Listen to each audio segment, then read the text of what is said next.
Kapag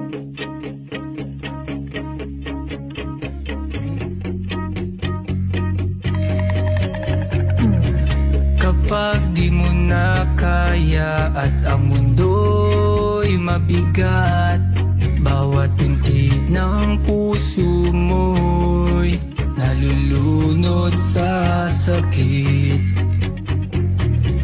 Ngumiti ka lang, huwag kang malungkot, ay mahalaga. Tumayo ka't bumangon, huwag isipin di kaya.